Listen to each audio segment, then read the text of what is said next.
點啊？聽唔到電話。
後期啊。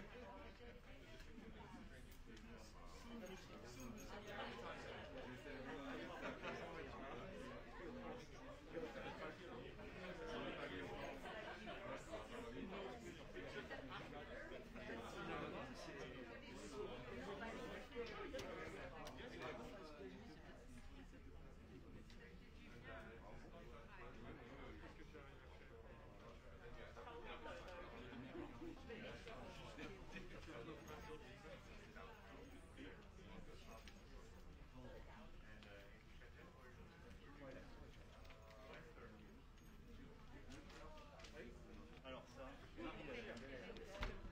ça fait plus que longtemps, mais ça fait un peu quoi.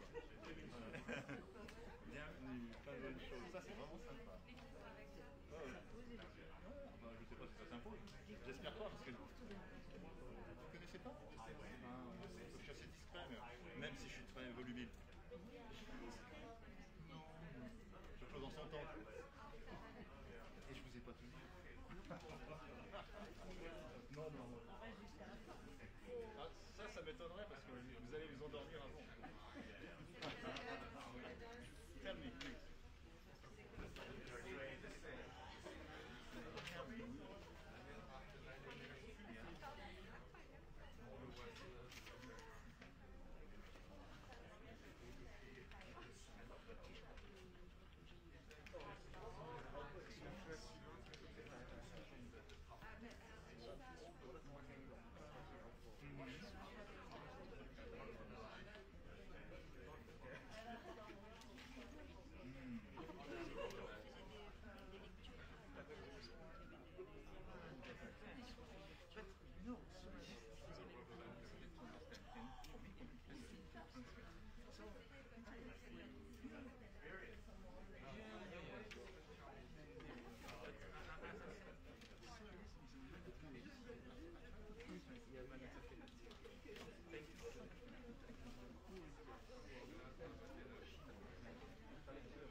welcome everyone. Happy Saturday.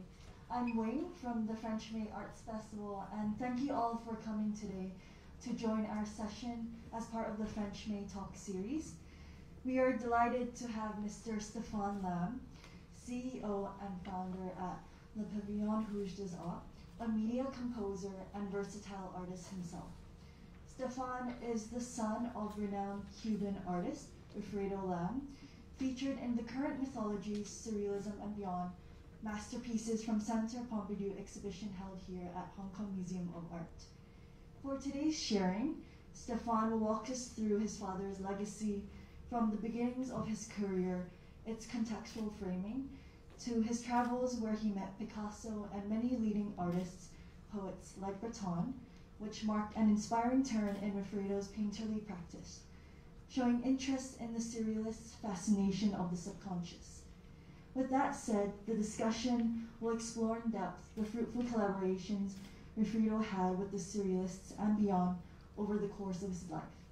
Now, without further ado, I'll hand it over to Stéphane. Thank you. Thank you so much. I'm very impressed by this nice audience with friends and people. And so first I start to say, of course, thank you to the French May, thank you for the HMOA, thank you for the LCSCD, thank you to the Hong Kong Charity Trust. And thank you to all people I forgot to say thank you, of course. So, start at the beginning.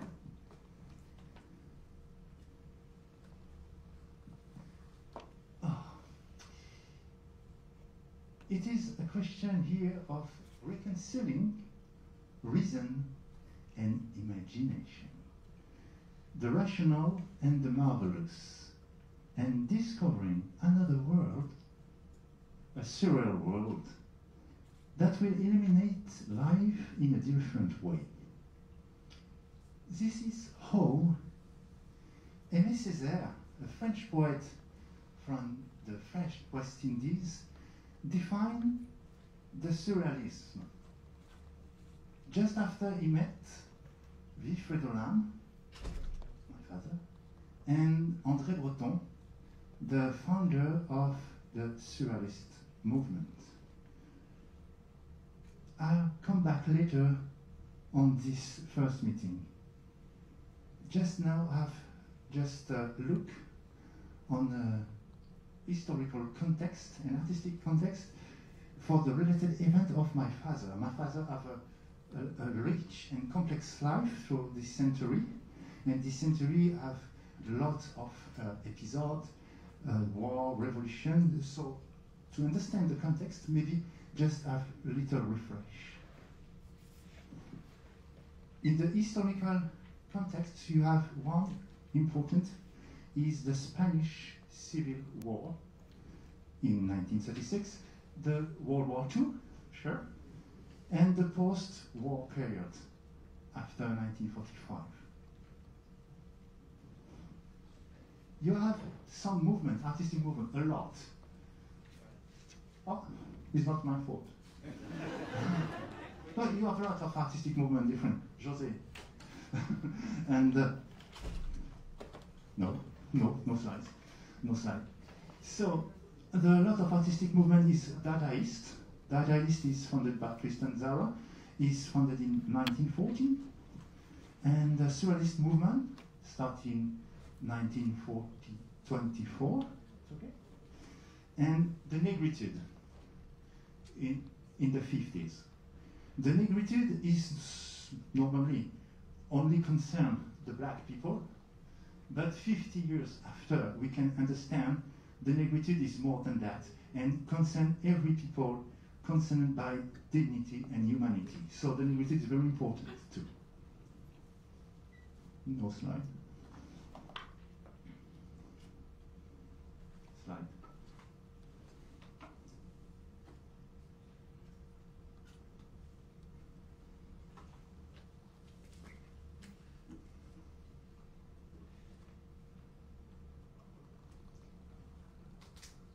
Soon.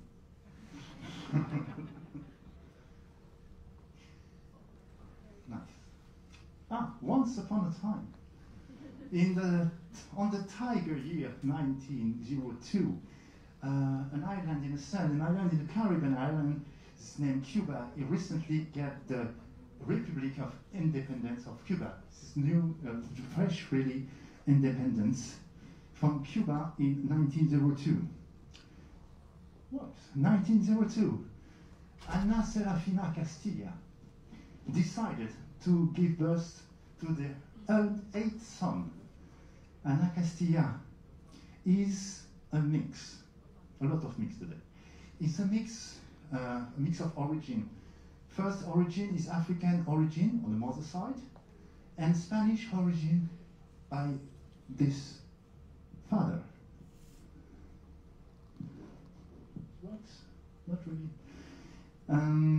Wilfredo Oscar de la Concepción Lam y Castilla is the full name of my father.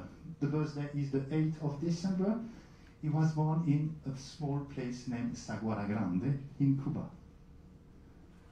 He lived in a simple and humble house, neighbor from Saguara Grande in Villa Clara. Villa Clara is the Chinese district. Chinatown from the small place named Saguara Grande. Chinatown because my grandfather, his father, is coming directly from south of China, Enrique Lam Yam.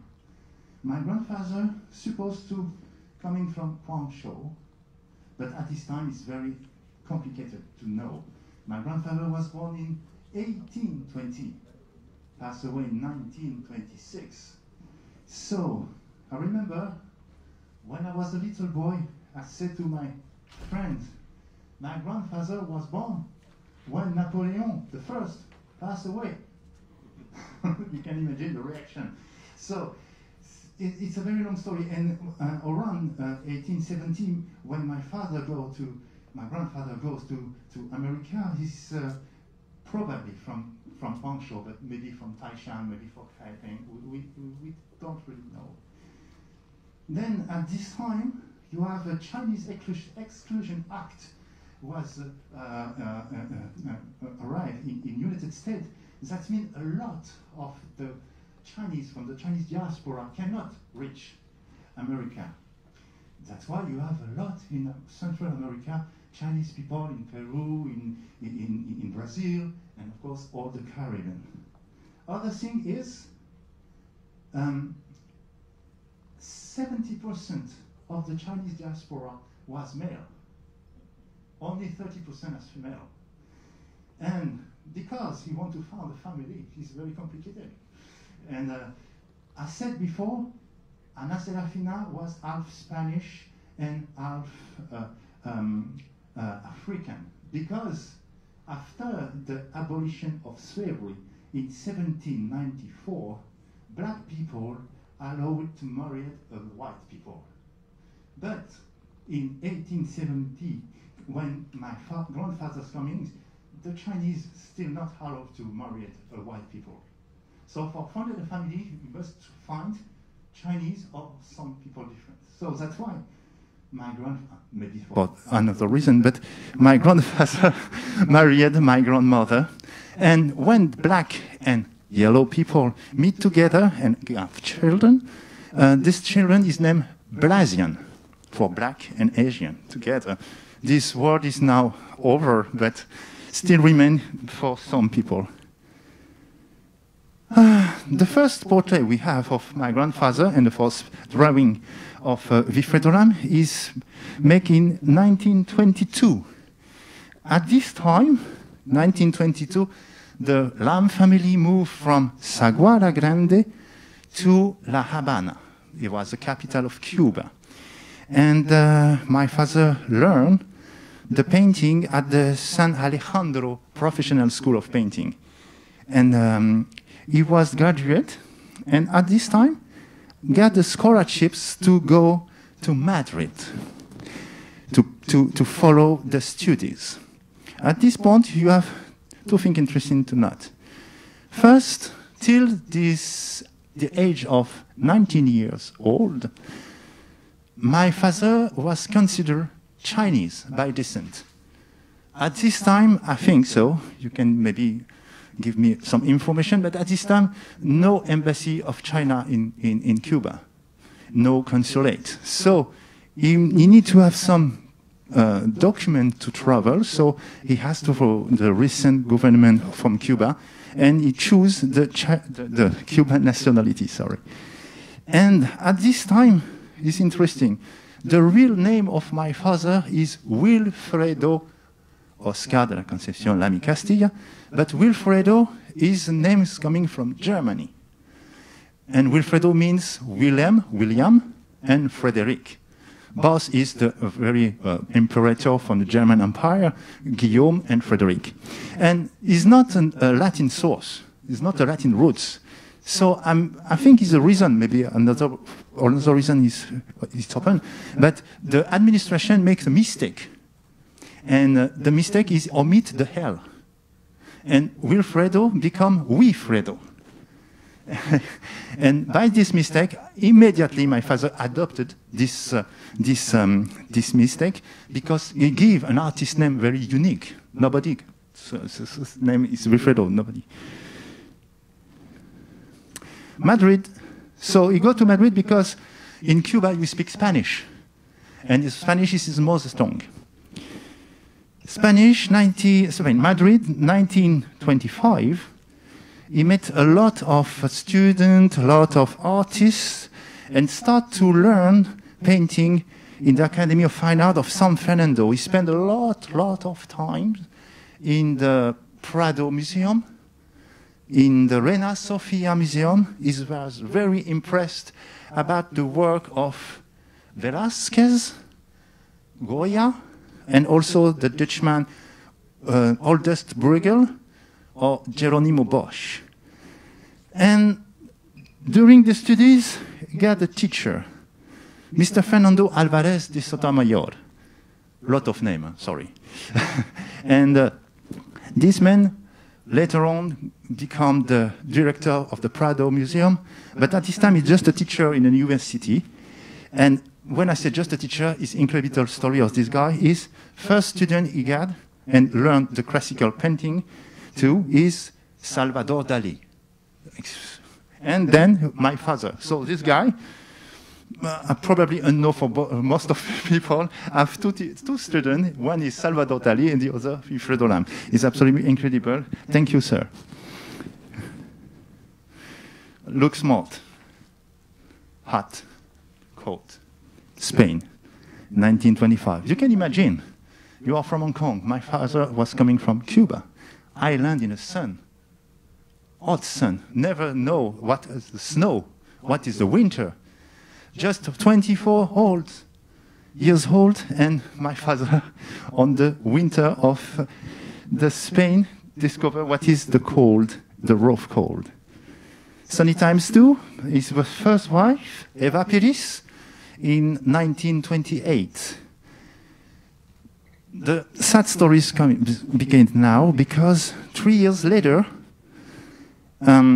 this wife gave birth to the first son, his name Wilfredo.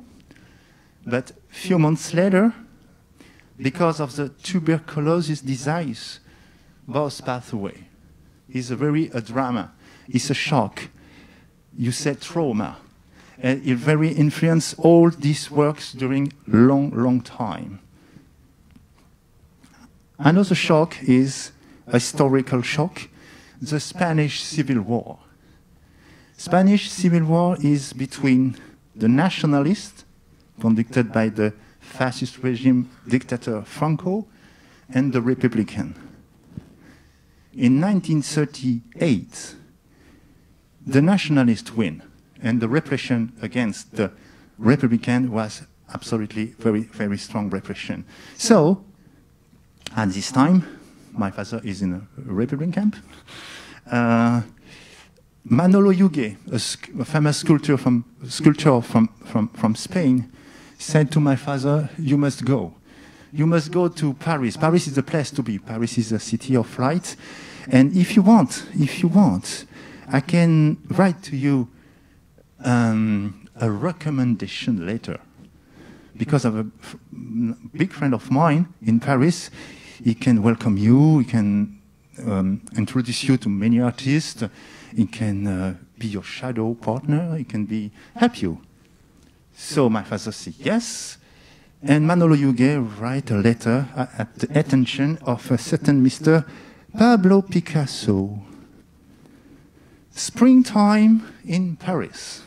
I'm not accordion, but springtime in Paris, 1939.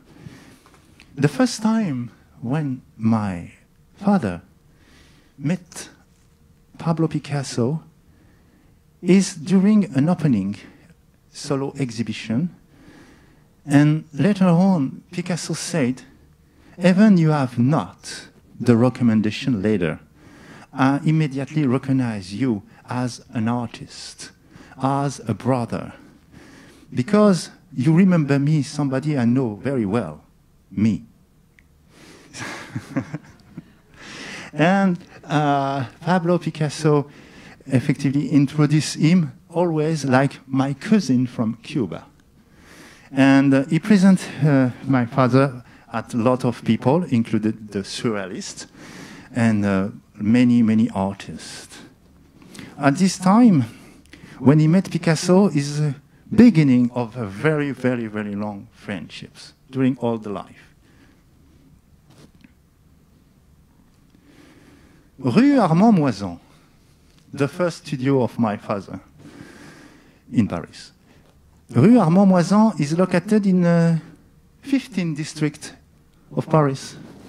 You know Paris? 15th district is nearby Montparnasse. Maybe at this time, Montparnasse is a very intellectual quarter, a melting pot quarter. And you have a lot of Grand Café. You have, for example, Les Deux Magots, La Coupole, and it's not so rare to have a very big artist, very well-known artist around the table to just take a coffee and talk, just talk about our art. It's a great period for that. And inside the studio, you have here a picture of my father inside the studio, Rue Moison. You have a lot, or you can see, a lot of women, of maternity, of couple. And on the other side, you have a picture of the son and the wife. He's recently passed away. He's very, still a very big shock for my father, and he was only obsessed by painting or drawing women and maternity. Shortly, he got his first solo exhibition in Paris, not so bad, and at the Galerie Pierre. Maybe you know, but Pierre means Pierre Loeb. Pierre Loeb was a very, very, very big and great gallerist. Probably he supports a lot of big artists, great artists, and he gives the first solo exhibition in the Galerie Pierre. At this time, the Galerie Pierre is 2 Rue des Beaux-Arts, very nearby the Academy of Fine Art in Paris, located, if you want to travel a little bit, I'm not a tourist guide, but in Saint-Germain-des-Prés. In the same time, it's crazy to imagine that my father and Picasso send by post mail gouache and drawing. You can imagine the postman in New York with a roll of 25 draw of Picasso and the other hand, the same amount of gouache or Wilfredo Lam. I cannot imagine. But so in the Pearls Gallery in New York, you have a common exhibition about Picasso and Wilfredo Lam. And the Pearls Gallery was very famous for the avant-garde and discovered a lot of talent from Europe. So it's nice beginning, but unfortunately, in 1939, you know what I mean, is the first declaration of war between German Nazist fascist regime and Britain and France on the 3rd September of 1939. Short time later, in June 14, 1940, German troops enter Paris. What mean exactly? That means at this time, France are divided in 2 zones. On the north, you have the occupied zone, and on the south, of course, the free zone. But it's not exactly a free zone, because on the north, the German troops occupied all the territories, and on the south, it gives just the administration at the gouvernement de Vichy, but under the law and the rules of the German.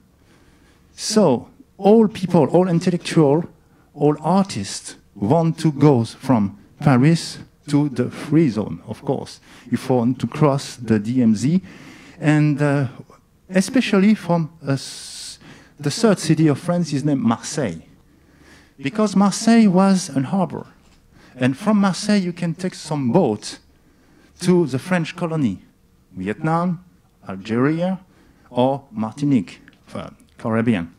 So this is a very important place to escape from the Nazi regime.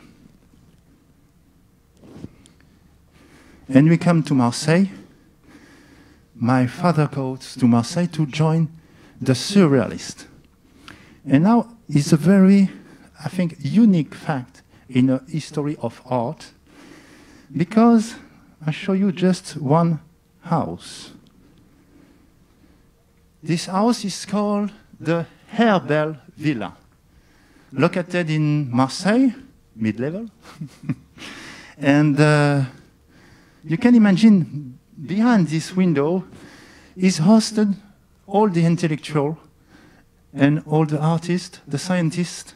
You can imagine in the first, beside you have Marc Chagall, beside you have Hannah Arendt, beside you have Claude Lévi-Strauss, Tristan Tzara.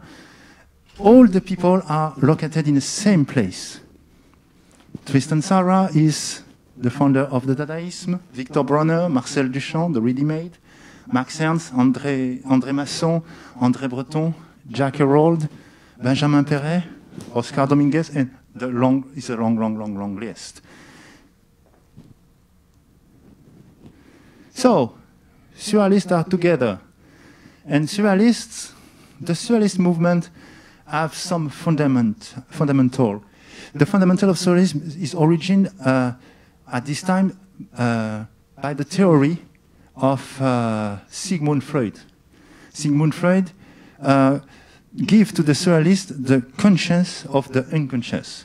And also, a book writing by Sigmund Freud is the dream interpretation of dreams was very important for the Surrealists, because the interpretation of dreams give the possibility to have the automatic writing.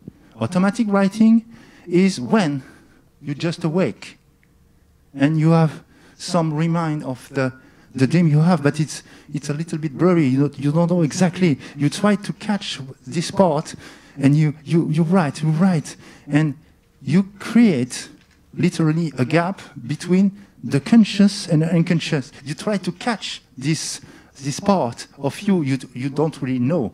So it's always the manner to create for the surrealist.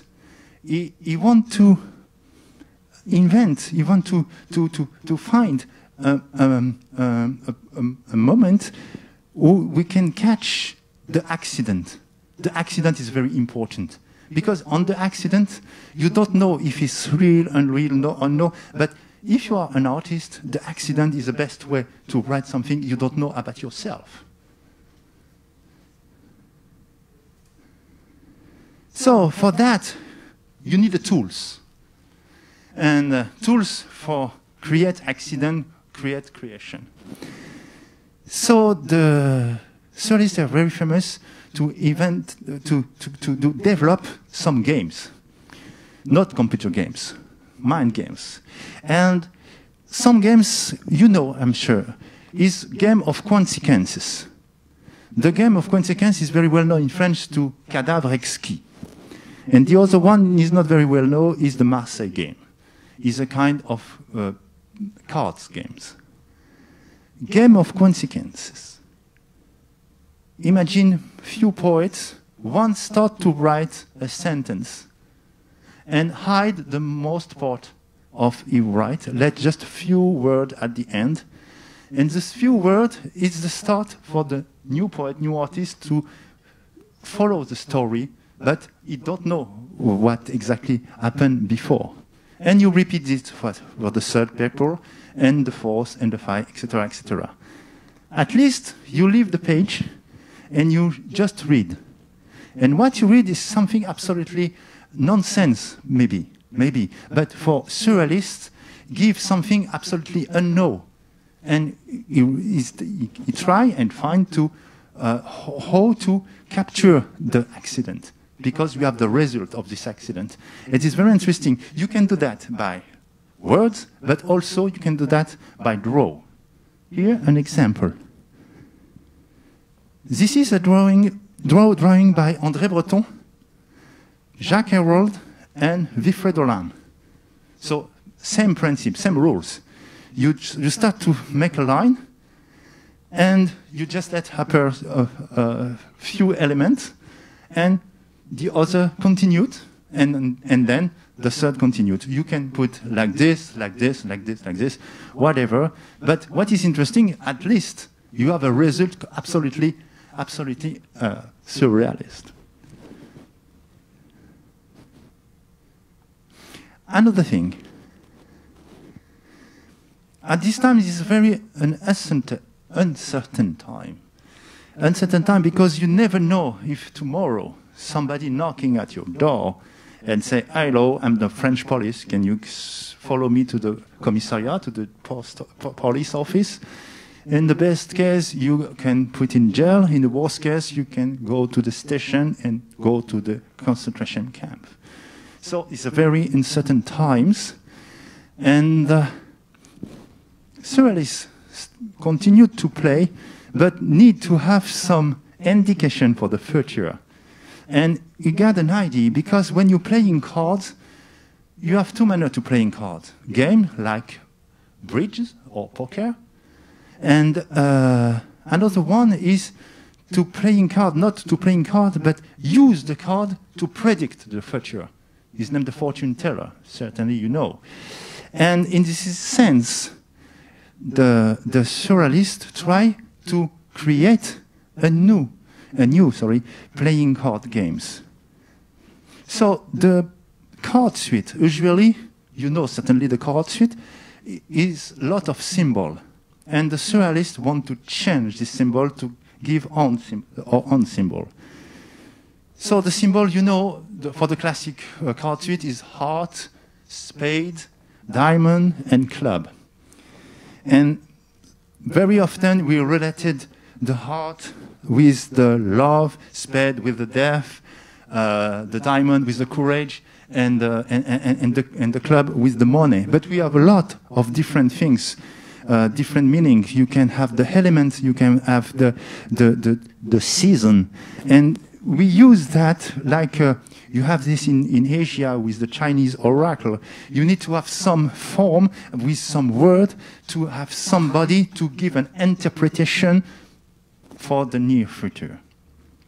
And the surrealists create new symbol. So the lock means the knowledge, the flame means the love, blood, revolution, and star, the dream. Also, you have in the playing card a hierarchy. That means the king, the queen, the jack, the 10, the 9, etc. And each hand that too. The king becomes the genius, the queen becomes the siren, and wizard replace the jack. And then the surrealists choose 16 artists. 16 artists to do only 2 cards. And like this, you have a playing game of 32 cards to play. So, one example. And Jacques Herold create the siren for the blood and give some names, some information. Give a name from a book, give a name from historical figure or for artists at the moment. Here the siren is named La Miel. Maybe you know La Miel? La Miel is a very famous book from a French writer named Stendhal. And this book maybe is I'm not sure, the one and only book from Stendhal we have a feminist subject, because Lamiel was a woman against all the male attitude.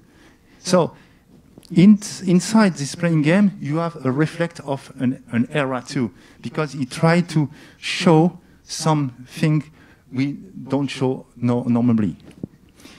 So the genius of flame, with no name, sorry. The genius of the star, I remind you, is the dream. So the genius of the star is Sigmund Freud, because the dream. And you have the wizard. The wizard is the locker. Backed card. I'm sorry.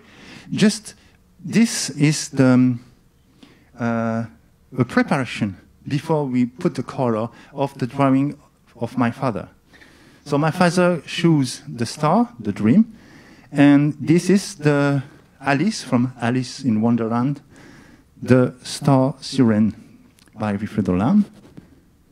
And the other one is the Genius of Dream, inspired by Lautréamont, another famous writer and poet, French.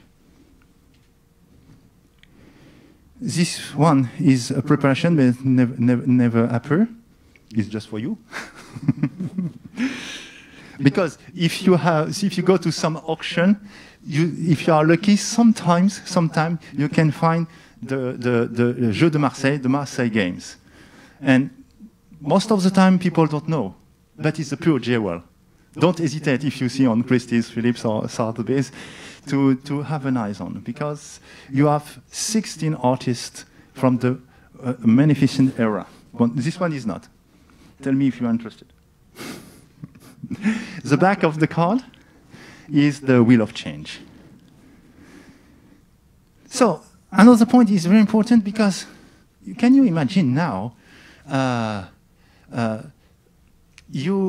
it's unique because a lot of people work on the same work. So that means 16 people do exactly one thing with the common ID. See, and it's the same for the game of 1 second. It's exactly the same. You have on one simply frame 3 original painter from a very famous painter. So it's unique. Normally, especially in painting, you have only a painter on one painting. But in this case, it's a very, not unique, but because you have a big fresque, a big wall. But it's very rare to have many painters together in the same work. After the collective work, during this period, is 1 year. From 40 to 41. André Breton. So André Breton means Brittany, because he got a Celtic origin.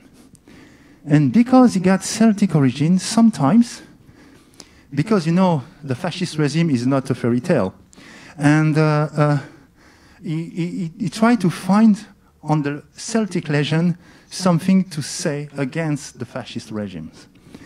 And he tried to find one idea for this next book, this next poem. This idea is originated by the famous Arthurian legend, King Arthur and the Knight of the Round Table, this is a Round Table Knight. And this King Arthur have many tales around, and one of is during the battle of the Strait of Messina, nearby the Italy and nearby the Sicily, he was injured. And he recovered in an island is named Avalon. And this island is quite a mystery. You know, this island, we never exactly located this place. And on this island live the Morgan Fairy. In Italian, Fata Morgana. And the Morgan Fairy is the chief of 9 magical queen sisters. And the legend said Morgan saved the King Arthur. And Morgan is a positive, because the historian hesitate to say is a magician or a witch. and but most of the time is a positive goddess. So she have the power, two power. One power is shape-shifting, the metamorphosis, and the other is to create illusion. And for an example, she lives most of the time in a forest named Brocéliande.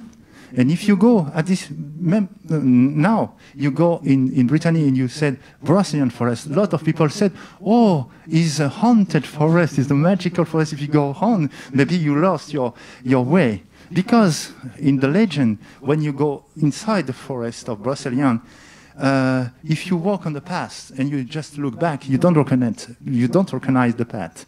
Because it moves, it changes all the time by illusion of the fairy Morgan. This is for legend, it's the tale, a fable. And as I said, is this question here on the reconciliation between the reason and the imagination, the rational and the marvelous. This is the legend, is marvelous, is legend, is imagination. Go back to the science. Here you can see what we said is an optical illusion.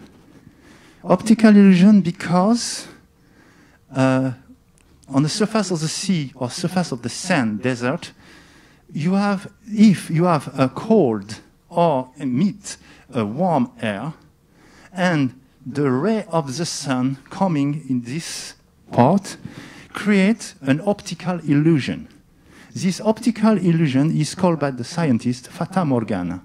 And you have the real impression, because the distance, because the glaze, the blurry of the cloud, the boat floating in the sky. You have a lot of examples on the internet. You can see that. You can see a land, you can see a castle. And so, for this example, you can understand science explained the tale, or tale was explained by the science. So the real and unreal are together.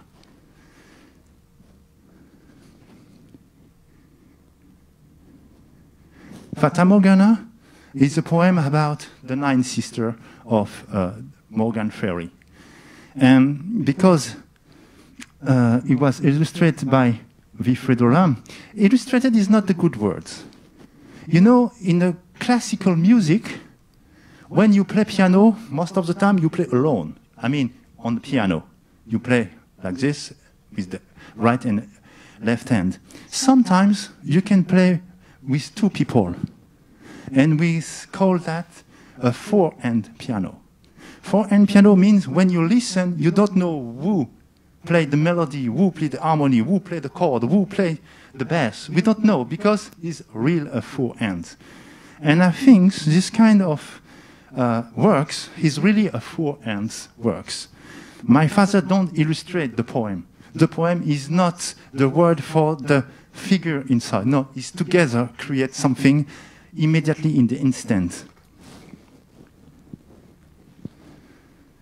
Here, one of the 9 draw of Wilfredo Lam in Fata Morgana is 9 draw because the 9 sister, but maybe it's because it's 9 metamorphoses of the same fairy Morgana.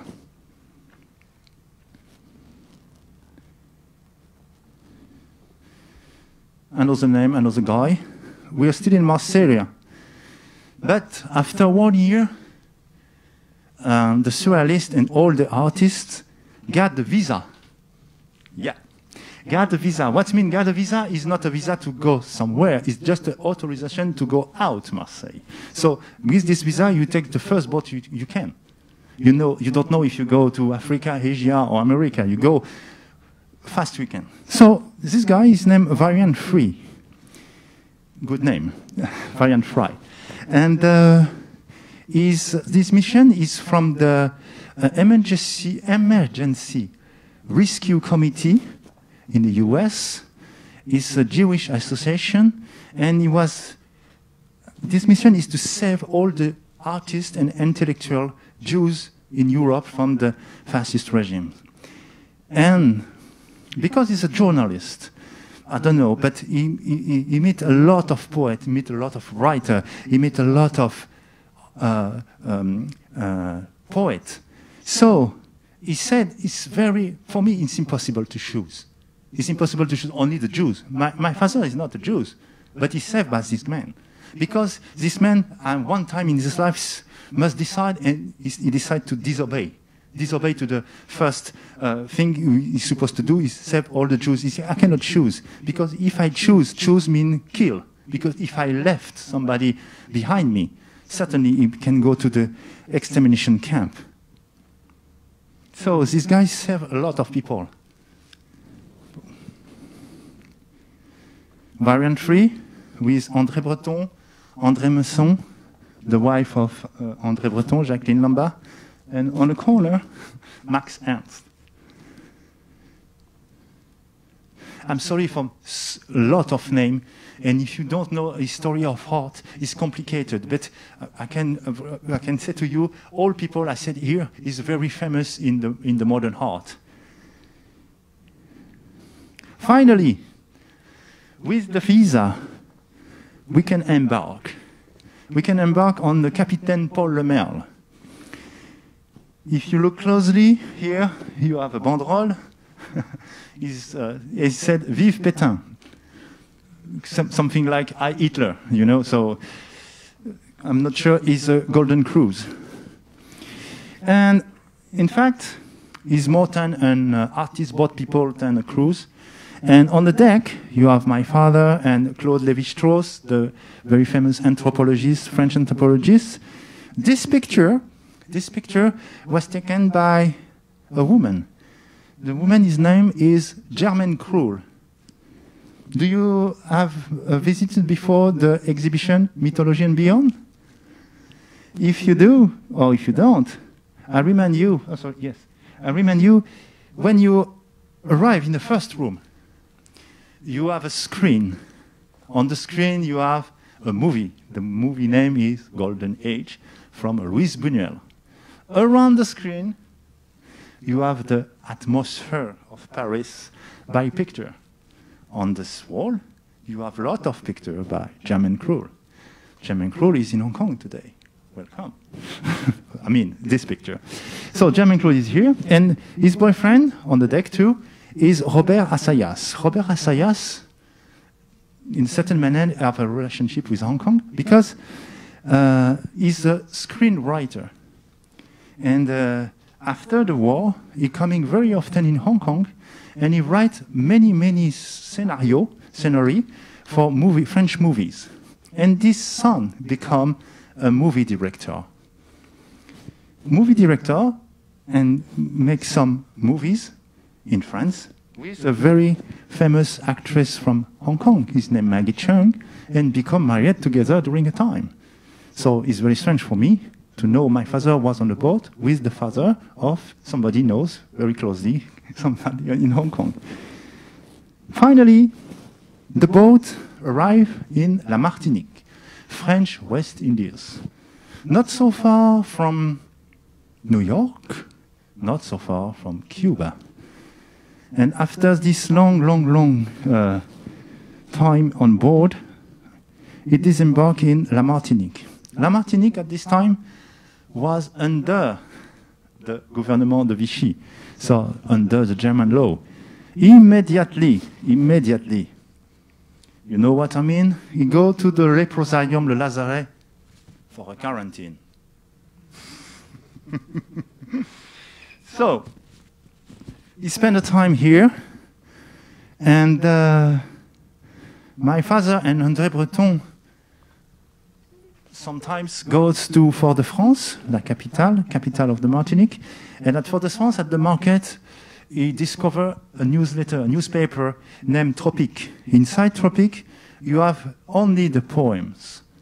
Only the poems. And André Breton take a look, and the stupefaction is here.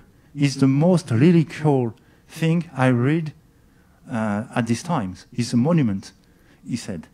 And it is the first meet between Aimé Césaire, André Breton, and my father.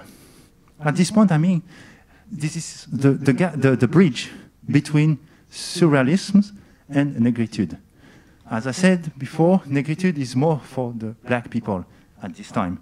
But now you can observe negritude is a fight for dignity and humanity. And surrealists are not so far in the literature of André Breton, of Aimé Césaire.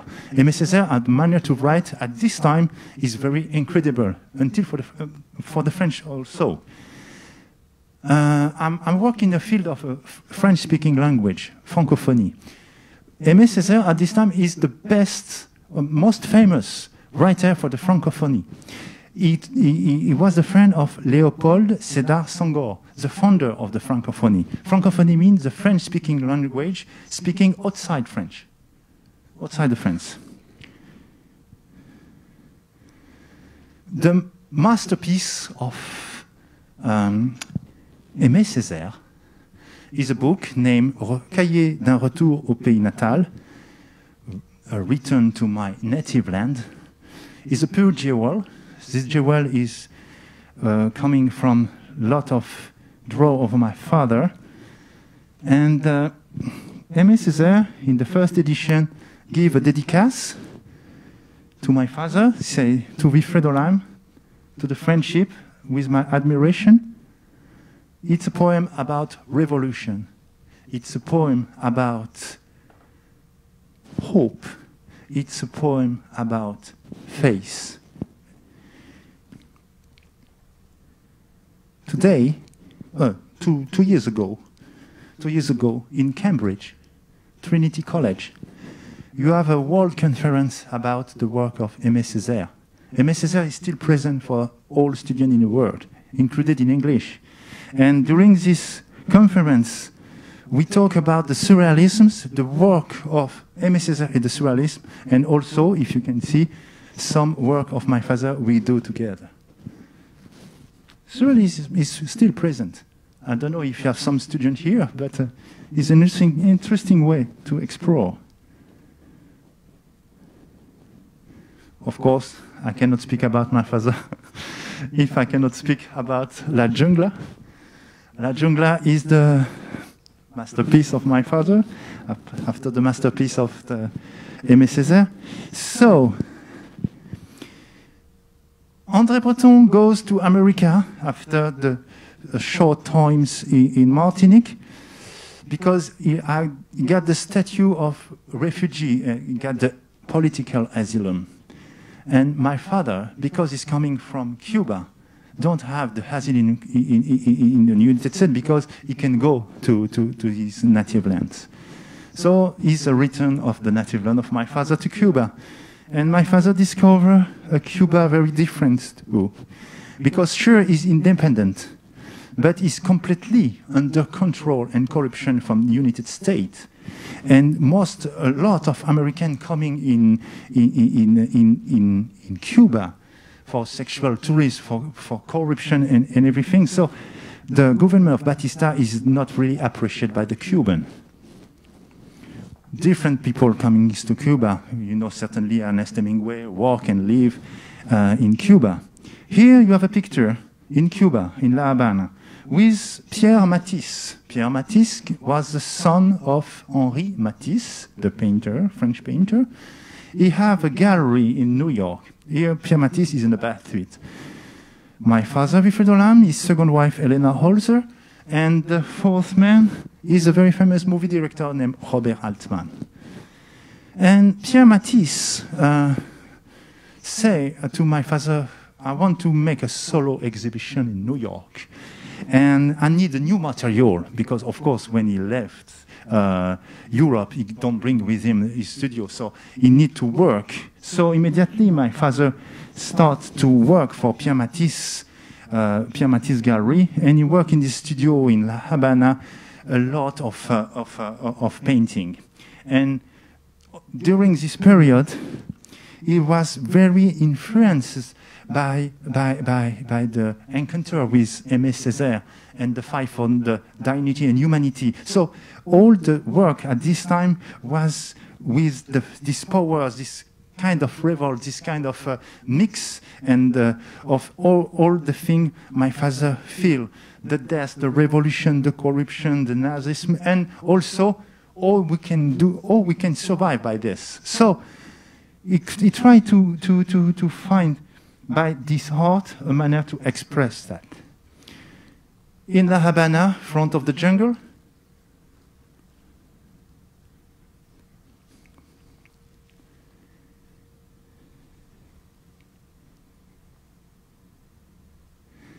this is an article in the New York Times in 1945. It's too small maybe, but he said, a recent new curator of the Museum of Modern Art in New York, his name James Johnson Sweeney, just buy in a gallery all the painting of a certain Mr. Wilfried Ohlin, included La Jungla.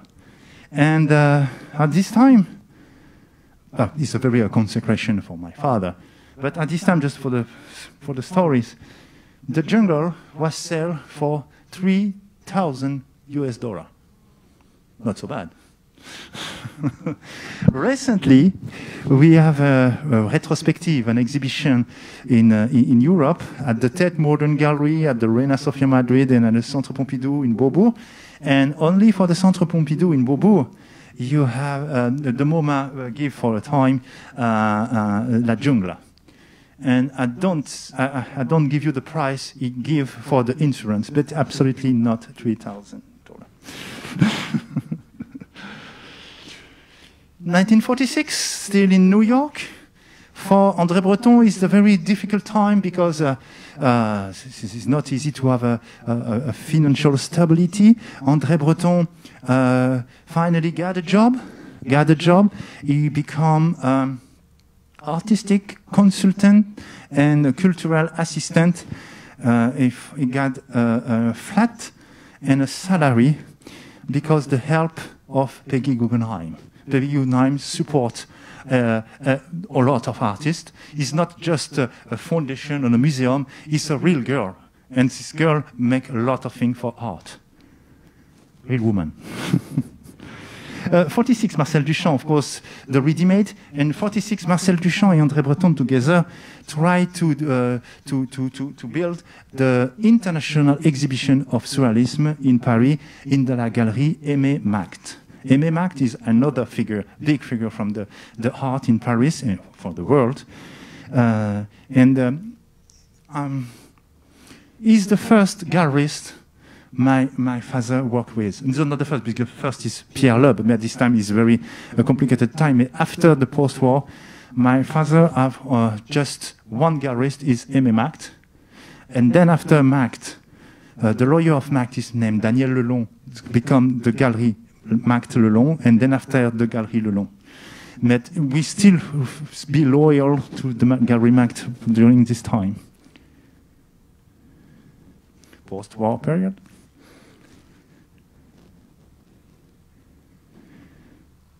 This is a meeting of the Surrealists in 1953. What can I say? Of course, you can see my father. A new one is Giacometti.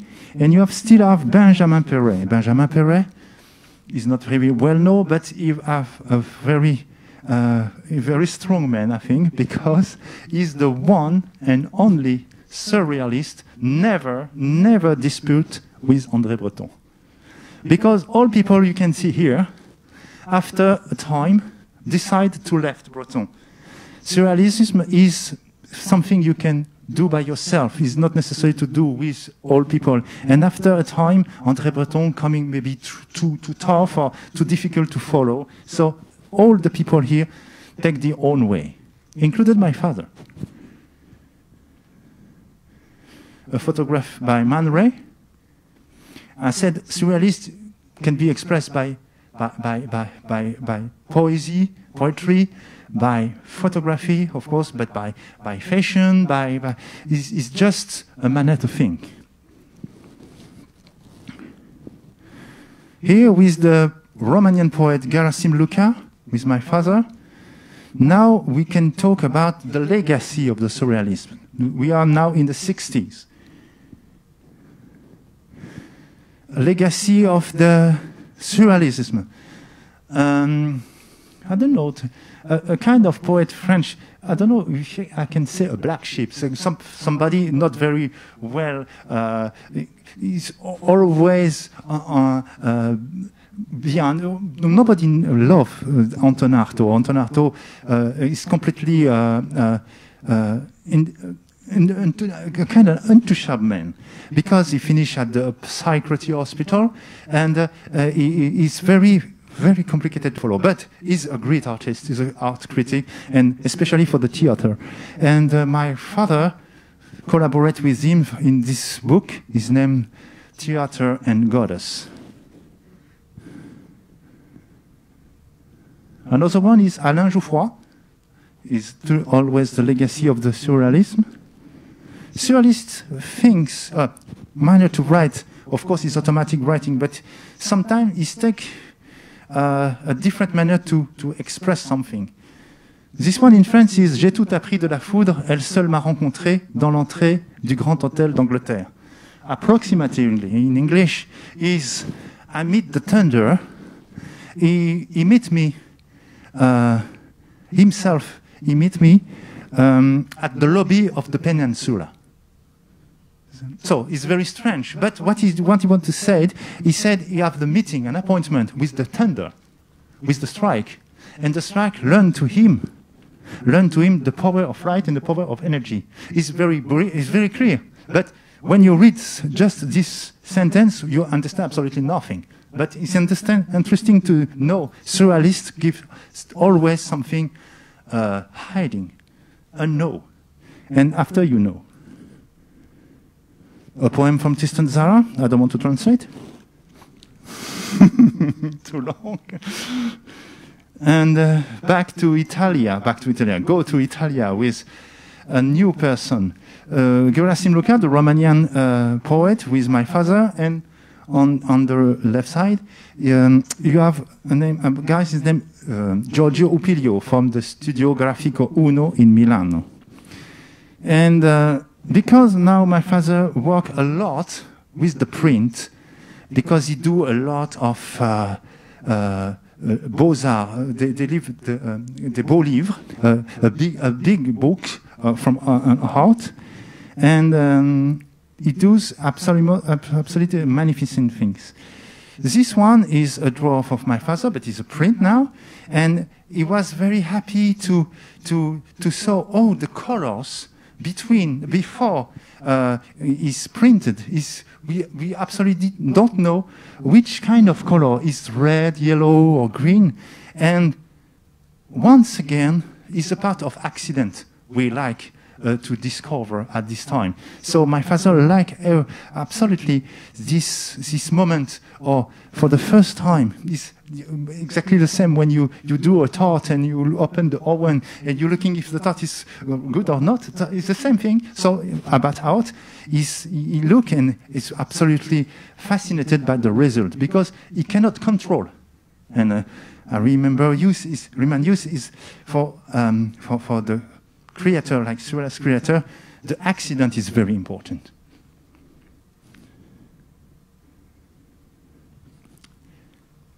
Wilfred Olam and Aimé Césaire meet together in September 1982 for a project named Annonciation. Annonciation in a Christian religion is the moment when the angel Gabriel announced to the Virgin Mary, soon you are pregnant by God. And what means this announcement? The announcement means soon a new man's come for a new era. And it is the meaning of the series of print Aimé Césaire and Wilfred Olam does. My father passed away in December 1982. It's the very last work we do together. It's a kind of testament, of legacy. And It's a really good work.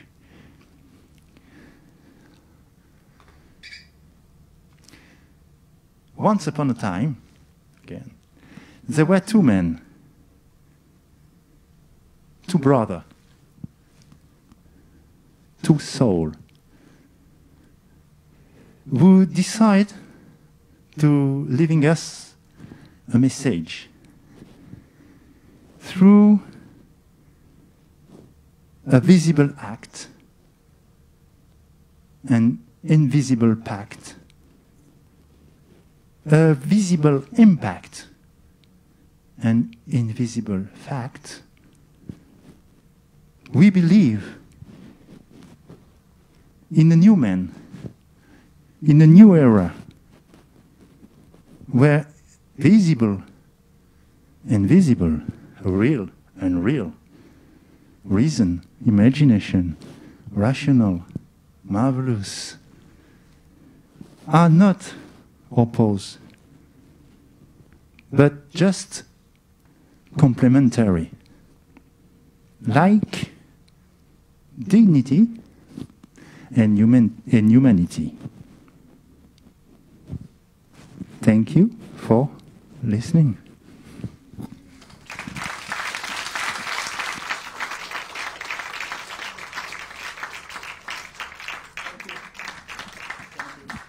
Thank you so much, Stefan. I'm sure I can say for everyone that we're really grateful for the chance to gain this deeper understanding to his father's practice, to see how his eventful life experiences and the people he met along the way, have really all come together to influence his works quite profoundly. So we will now have a Q&A session before we wrap up. If any of you would like to ask Stefan questions or simply share some ideas. But in the meantime, we've actually got a question for Stefan. Mm-hmm. So your relationship with your father, what were the sort of dynamics between you? As I know that you both explore different forms of art, you more a theatrical, musical side, your father perhaps more to do with fine art. I can say one thing, because when I was young, I have no idea about art, because my father was a painting. For me, it's very boring to go to the exhibition. Yes, my father is not a painting, it's just my father for me. And know my father very later, because I met him again when I was 16 years old. But important fact is, I remember clearly when I'm 18, I met my father in the Geneva airport, and he said to me, "What do you want for your birthday?" But maybe 3 months before, and I have absolutely no idea. So I said to my father, just to give an answer, "I want a guitar." And 3 months later, my father gave me a guitar, and now I'm a rock and roll guitarist. So I have a strange relationship, but it's a kind of heritage, yes. And the Russian directly, I'm lucky because I'm the oldest. It's nice to say I'm lucky because I'm old, but I'm the oldest, and that means when I'm 18, I have a lot of discussion with my father, and for me it's very interesting. And sometimes I can feel maybe something different, because I have 3 brothers, and it's not the same because he's a little bit young before my father passed away, and I have the chance to discuss along with him. Thank you. Any question? No question? Ta-da! Hello. Hello. Hi. So, did your father speak Chinese? Absolutely not, like me. Oh, okay. So, and if so, he speaks Cantonese, because my grandfather was from Guangdong, yes. And did your father's father teach him much about Chinese culture or heritage? See, something unknown, but what we know is my grandfather, I don't know the name exactly, but he can write in Chinese. So for the Chinese community, he write for the people stay in China, he write the letter. So, but I don't know why. Maybe because he's the late son of 8. My father never learned Chinese, Cantonese.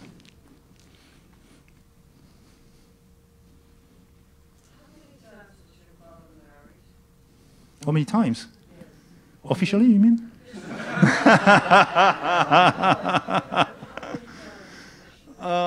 3, I think. No, my mother was never married with my father. I think the first is Eva Peris, second is Elena Holzer, the third is Lou Laurin Lam. I consider Lou Laurin Lam as my second mother.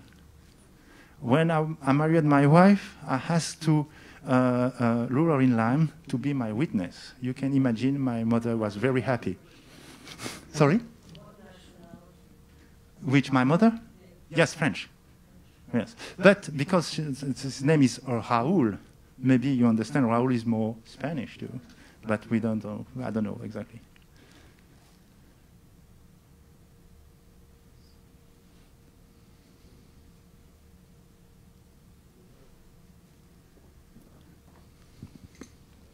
So he had quite a life. Yeah. Where did he consider he was from, or what area was he most attached to, or his identity was more related to Cuba or Europe or Martinique?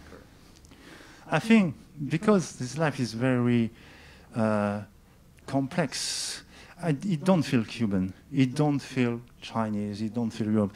He feel an artist and he feel really human. I think I think when I think about my work, Father is universality. He's really an universal guy because every people in the world, the Latin say is Latin, the Chinese say because it's a Chinese name. He's coming from China. France said he's a French artist.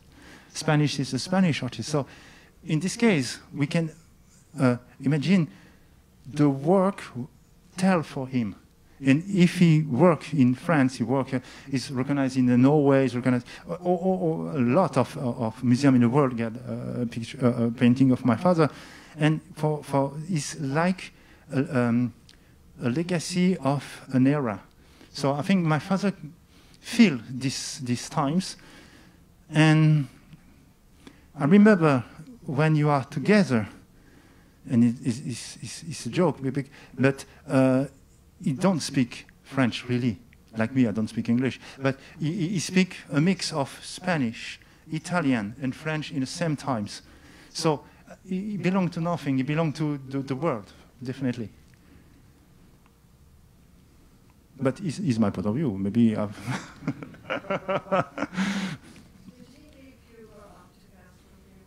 Sorry. Castro. Yeah, he lived before the revolution, because you can understand when you have lived the revolution, the Spanish Civil War and the Second World War II. When you heard the sound of the gun, you don't know all his turn. So he left Cuba, but he was always friend of Cuba. It was a point, friend. I'm not exactly friend, but he always, a part of his heart is stay in Cuba. And today, he was in the grave of my father is at the nearby of the José Martí in the grave of revolution in Cuba, and. It's a point a little bit, I think, blurry, because we don't know. Wilfredo never said something against Castro, but nothing with to. We never know. But what is sure is going very often to Cuba.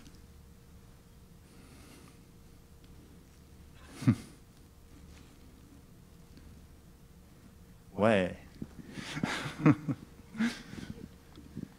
Yeah, thank you for sharing. And I have two questions. The first is what art means to you and your father, and the second is that whether like you believe there's a kind of life purpose or life mission, and what would you suggest to the younger generation? Oh gosh. I suggest I can both give an answer for both questions because it's included in the talk. I think looking for an accident is a good way. Looking for the unknown is a no. I think for my father, art is always what is unknown.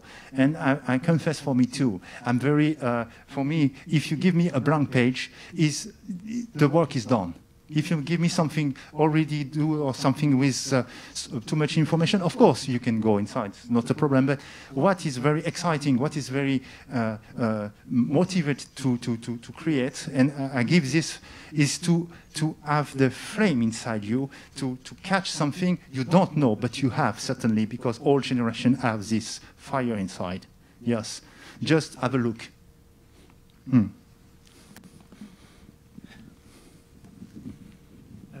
From your perspective, what is the specificity of the style of painting of your father exactly?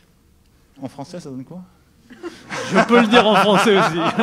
Okay, and the specificity of my father. Your idea. I think my father developed a kind of grammar. It's a grammar you can immediately recognize, and it's not. He can go through the cubism, through the surrealism, or the avant-garde, or the modern. Doesn't matter, because it's a mix, as I said. You have a mix of the voodoo religion from Cuba. It's a mix of course, the classical learning he have in Cuba, because I don't show here, we have some dwarf of my father, is completely different. So he got a great technique. He searched to develop a different thing. I think he's looking for his own grammar. And always I present my father's work. I cannot say exactly the specificity, but what I can say is doesn't matter the color, doesn't matter the format, the grammar is still there. You have some little head reverse is coming from the Elegua, from the Santeria, from Cuba, and you have a lot of elements. You have the knife, you have the scissor. So the specificity maybe is to put a lot of different things to put on one and only thing. So I don't really answer you, but I can really feel what you said, because the specificity is directly you recognize the work of my father. But how exactly, I'm not historian of art, so I cannot say some technical thing, but I can just feel that. Thank you. Thank you, Charlotte.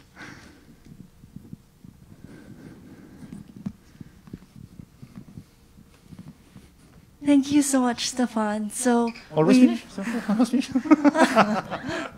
Thank you so much, Hall, for coming here. Thank you so much.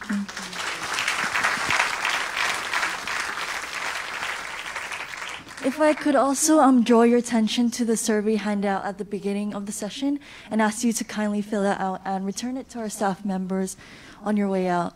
But thank you all again for coming, and we hope to see you in our future events.